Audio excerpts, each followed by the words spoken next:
Hello everyone, thank you for joining me today. My name is Jeremy Holm. I am an 11th Airborne Division historian, as well as the editor of the online museum, 511pir.com.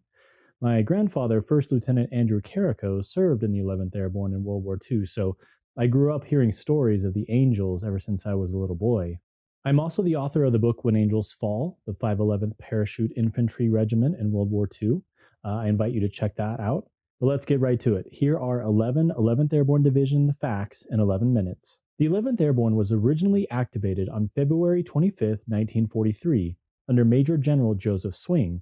Now, General Swing attended West Point in the famous class of 1915, where he played football with his roommate, Dwight Eisenhower. General Swing was one of America's first senior officers to become jump certified.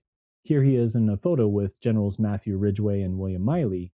Now, Major Henry Mueller, who served under Swing, said, "General Swing was the motion picture version of the American general. The excellence of the 11th Airborne was a reflection of this capable driving leader."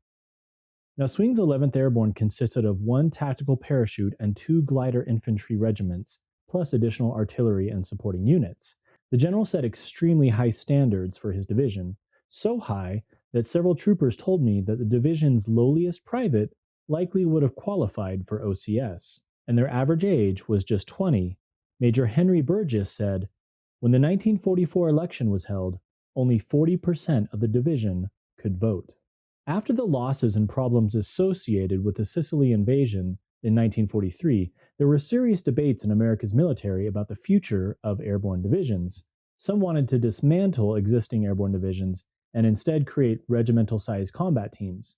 The 11th Airborne senior leadership disagreed with this mentality, and to prove their stance, General Swing asked for permission to test their theories and doctrines. This led to the famous KNOLLWOOD maneuvers during December of 1943, where the 11th Airborne spent about a week proving their concepts and practices on a large scale. General Swing's division was so successful that the War Department said, "We were wrong," and elected to keep America's airborne divisions intact. So the 11th Airborne Division saved the future of the 82nd, 101st, 13th, and 17th Airborne Divisions. And the 11th Airborne's KNOLLWOOD maneuvers tactics became the basis for the airborne operations during the invasion of Normandy the following June. Between February of 1943 and April of 1944, the 11th Airborne continued training at Camp Mackall, Camp POLK, and Camp STONEMAN. Little fact, the 11th Airborne Division participated in the dedication of Camp Mackall, which is named after Private John Tommy Mackall, a paratrooper who was killed in Tunisia. Here you can see General Swing standing next to Tommy's mother. Now, General Swing's division set extremely high marks in every phase of their training, including their reputation as airborne athletes. Since most of the division were former athletes, they excelled in baseball, football, boxing, and so forth. They were, however, at this time gaining the reputation of General Swing's Hell's Angels, because they frequently got into fights with nearby mechanized units, especially tankers, whom the division's troopers called the most arrogant branch of the military. During the summer of 1944, the 11th Airborne Division sailed to New Guinea, where they spent several months acclimating to the Pacific theater and learning to fight and survive in jungle warfare. General Swing told his men, "Think, eat, and dream of war. We're fighting a desperate enemy." It was on New Guinea that Swing set up his 2nd Divisional Jump School, since he wanted all of his men to be dual certified in both parachutes and gliders. Ultimately, nearly 80% of the division was jump certified, making the 11th Airborne Division one of the most qualified units in America's military in World War II. And since the division was in reserve for combat operations, the 11th Airborne received its first battle star, although they were not committed to combat on New Guinea. However, in November of 1944, the 11th Airborne sailed north to Leyte, where their bloody campaign led them across the island's interior from east to west.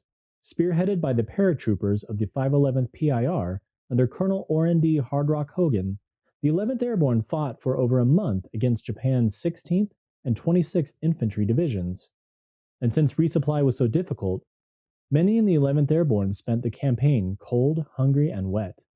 The 11th Airborne troopers told me that Leyte was hell, and even though they would soon spend over 100 days in continuous combat on Luzon, Leyte was the worst fighting they ever saw. PFC Ernie Bernheim said, "In my entire military experience, nothing could top Leyte for sheer human misery and endless mud, insects, rain, and truly horrendous conditions."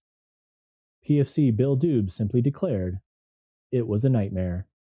Ultimately, the 11th was victorious, and General Douglas MacArthur wrote in his Christmas message, "The 11th Airborne has been waging aggressive warfare along a wide sector.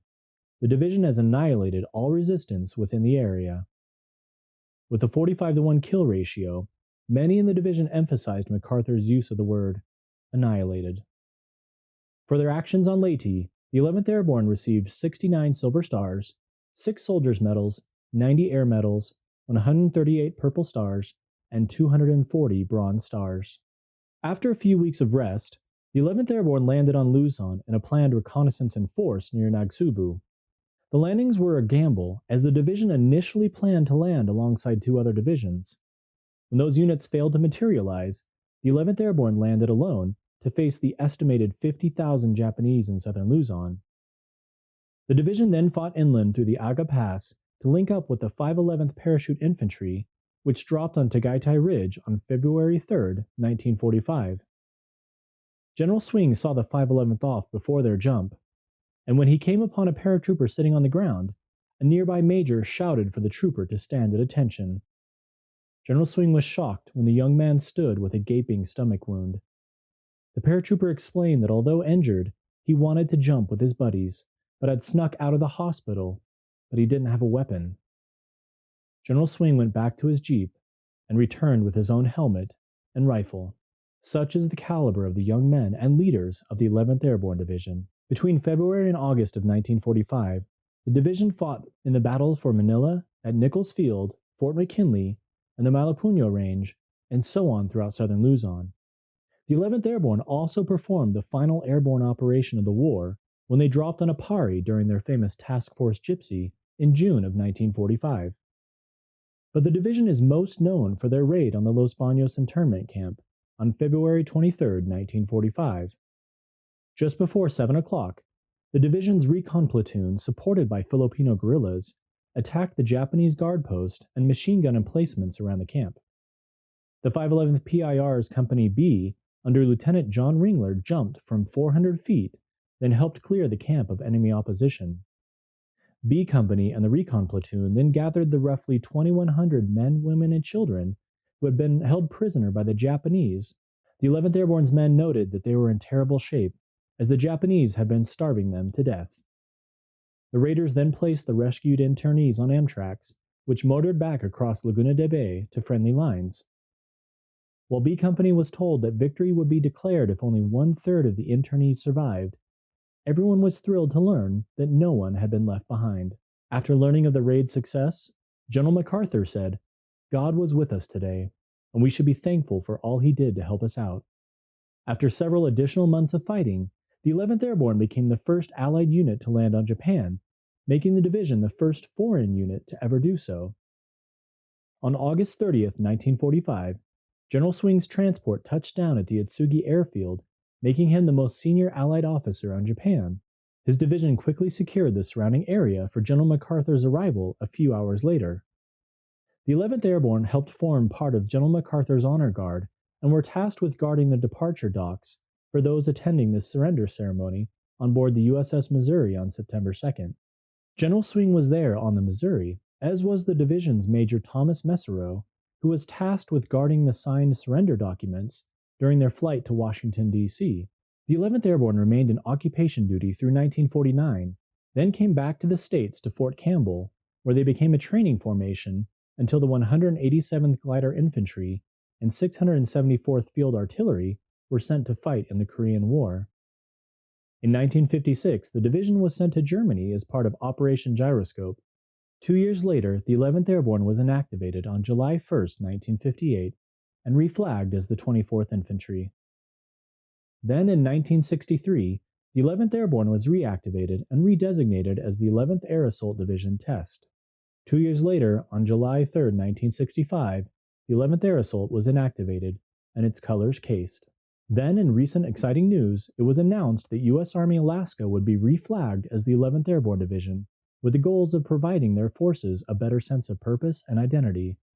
To these modern 11th Airborne warriors, I hope this video has helped provide some insights into the history and legacy of your new unit. It is new to you, but the 11th Airborne Division has a long history of professionalism, strength, service, and sacrifice. Secretary of War Robert Patterson once said of the 11th Airborne, "They are the best representatives the nation could have, an army of which the American nation can be proud." Make us proud, Arctic Angels, and never forget those who have gone before, who look down from heaven as you carry on the proud traditions of the 11th Airborne. Now, last but not least, how did the 11th Airborne Division become known as the Angels? Really, it began at Camp POLK, when the 511th Parachute Infantry's paratroopers got into fights with local tanker units and caused other mischief in the area. The paratroopers, of course, always proclaimed innocence, which led to them being proclaimed as General Swing's Angels, because they're always innocent. That also had to do with the division's iconic insignia, which if you see, the jump wings look like angel wings. Given their newfound reputation, the division's Sergeant James Mulcahy, a professional artist, drew this picture of a rough, unshaven paratrooper with an angel's gown. Now, the nickname spread, and when the 11th Airborne Division was sent to New Guinea, its troopers were assigned unloading duties at the docks and around the ports, which of course they hated, and they felt that they needed to steal whatever they wanted to be paid for their time. One day, the base commander got so angry that he drove to General Swing's headquarters and complained quite loudly. General Swing listened to this port commander, and then he said, "My men are angels compared to the bunch of misfits you have under your command." Well, the nickname continued to grow until 1945, when the division performed their famous rescue on the Los Baños internment camp. One of the nuns in the camp looked up and saw B Company's parachutes opening and said, "They look like angels coming from heaven." And she was right. It was the Angels. So there you have it, 11 11th Airborne Division facts in 11 minutes. If you'd like to learn more about the 11th Airborne Division's history, please click on the link below in the description or subscribe to this channel for future videos. Thanks for joining me today, and remember, down from heaven comes 11.